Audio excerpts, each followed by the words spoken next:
En el nombre del Padre, y del Hijo, y del Espíritu Santo. Amén. Alabado sea nuestro Señor Jesucristo. Sea por siempre bendito y alabado. Queridos hermanos, este mes de noviembre, tradicionalmente la Iglesia lo dedica a la oración por los difuntos. En muchos pueblos de nuestra geografía, además de la conmemoración de los fieles difuntos que hacemos el día 2, pues le siguen o le preceden los actos generales de ánimas, visitas a los cementerios, novenarios por las benditas almas del purgatorio,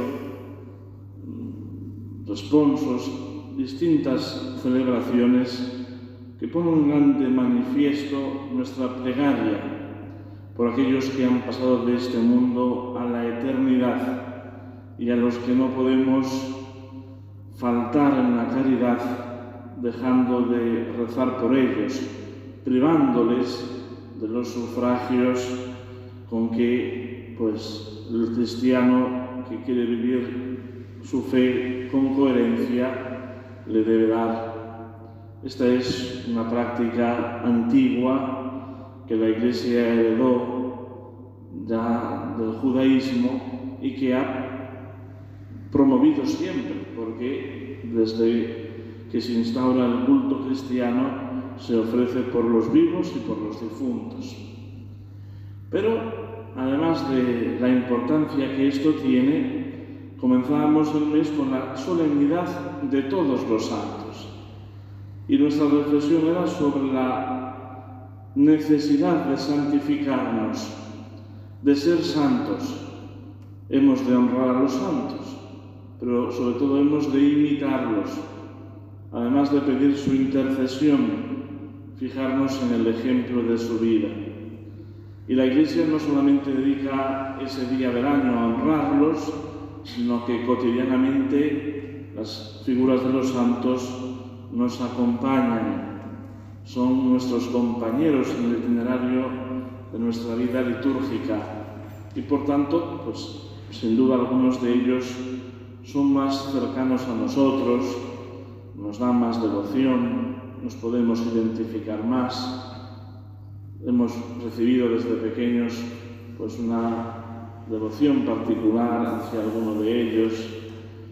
Y también porque los santos, la mayoría de las veces, nos sorprenden. No son figuras que hayan tenido una vida rutinaria, sino que se han destacado por algún aspecto. No hay dos santos iguales, ni siquiera aquellos que en las antiguas fábricas de Olot iban en serie y a uno le ponían una palma y a otro le ponían un báculo.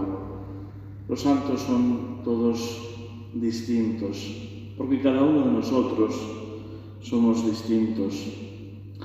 Y hoy nos fijamos en un santo que llama la atención, San Diego de Alcalá, que lo mismo que San Antonio de Padua no lleva el apellido de su lugar de origen. Aquel era de Lisboa y este era de San Nicolás del Puerto, en la provincia de Sevilla, sino del lugar donde está su sepulcro y donde culminaron su recorrido terrenal. Y por tanto, donde desprendieron ya finalmente y póstumamente ese olor de santidad que los llevó a la veneración y a la gloria de los altares. Y la peculiaridad de San Diego de Alcalá es que pone de manifiesto que, a diferencia del éxito que podemos encontrar en las cosas del mundo, que en gran medida depende de estar en el lugar y en el momento adecuado, los santos, independientemente de eso, han sabido encontrar el éxito del recorrido de la vida cristiana, es decir, de perseverar en el seguimiento de Jesucristo, de llegar hasta la meta en la cúspide de la santidad. Independientemente de la situación, de las circunstancias, del tiempo, de la historia del mundo y de la Iglesia. Ellos han sabido seguir ese camino marcado por el Señor en el Evangelio y rendir los talentos, los dones, las cualidades con que Dios les enriqueció, siendo siempre una aportación para el servicio de la Iglesia y sin duda para la gloria de Dios. Y en el caso de Santiago de Alcalá, que buscó desde muy joven pues una vida más bien de retiro, de soledad, tenía una inquietud hacia las cosas de Dios, pero tenía que discernir bien cuál era la llamada que el Señor le hacía, lo que quería Dios de él. Primero, pues él mismo como eremita, después buscando un guía, un compañero, en un sacerdote ermitaño de Albaida, hasta que finalmente entra en la orden franciscana y entra como hermano lego, es decir, como un hermano más dedicado a lo temporal, no los que iban a obtener unos títulos eclesiásticos, los que iban a optar a recibir las órdenes sagradas, sino los que iban a servir a la comunidad y a los demás en el desempeño de las tareas cotidianas, que podían ser desde cuidar ovejas, como San Pascual Bailón, a ser portero, como el hermano Garte, a ser cocinero, desempeñar las cosas propias de la vida monástica, de la vida conventual, con sencillez y al mismo tiempo buscando la perfección. No podríamos pensar que los hermanos legos o coadjutores o hermanos temporales fueran unos inútiles, todo lo contrario. En la mayoría de los casos, personas muy habilidosas que ponían toda su sabiduría, todo su buen hacer al servicio de sus hermanos, contradiciendo aquello que dice en comunidad: no muestres tu habilidad. Precisamente estos hermanos legos, que son ya una especie en extinción, desempeñaban un gran servicio, y incluso los tiempos más recientes han quedado en muchas comunidades como un referente, como un modelo de vida religiosa.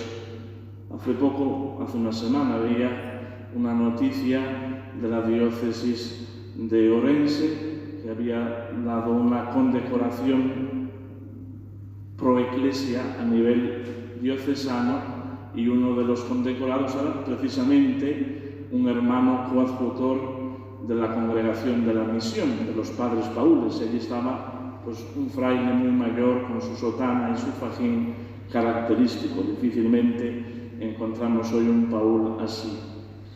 Pues en el caso de Santiago de Alcalá, de esa vida propia del convento, de las tareas manuales, pues tuvo un impulso también misionero. Y él mismo, en el pleno siglo XV, se fue a las Islas Canarias y estableció allí una fundación de la orden, siendo él mismo el responsable, el guardián de aquella comunidad, desempeñando por tanto una figura paternal al cuidado de su comunidad y en la propagación de la evangelización también de aquellas islas. De allí se irá a Roma, y en Roma recibirá el nombramiento del Papa de hacerse cargo del hospital del monasterio de Araceli, un famoso monasterio romano, sobre todo dedicado a la acogida y la atención de peregrinos y de enfermos de peste.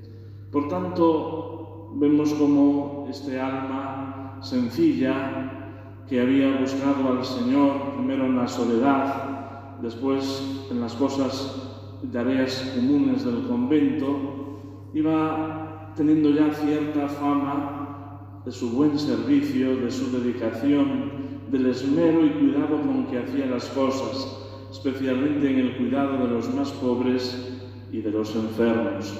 una tarea que tantas veces nos puede resultar incómoda, incluso repugnante. Pero él no lo hacía un día por hacer una obra de caridad, lo hacía todos los días y siempre con disponibilidad, buscando encontrar el rostro de Jesucristo en aquellos más vulnerables. De retorno a España se establecerá en el convento franciscano de Alcalá de Henares, donde terminará sus días, en esa aparente sencillez de vida que trascendía, como decía, desprendiendo el buen olor de Cristo. Por tanto, este ejemplo de vida santa, sencilla, grata a los ojos de Dios y ejemplar a los ojos de los hombres, debe de despertar en nosotros una pregunta, una inquietud. ¿En qué medida yo me esfuerzo en el momento y en las circunstancias que tengo, mejores o peores, por vivir y crecer en la santidad? No habría ninguna situación idílica en la que pudiéramos ser santos, porque precisamente los santos lo fueron en tiempos difíciles, viviendo contracorriente, tantas veces teniendo que hacer frente a circunstancias que echaban por tierra sus propios planes y proyectos y ponían de relieve el plan de Dios.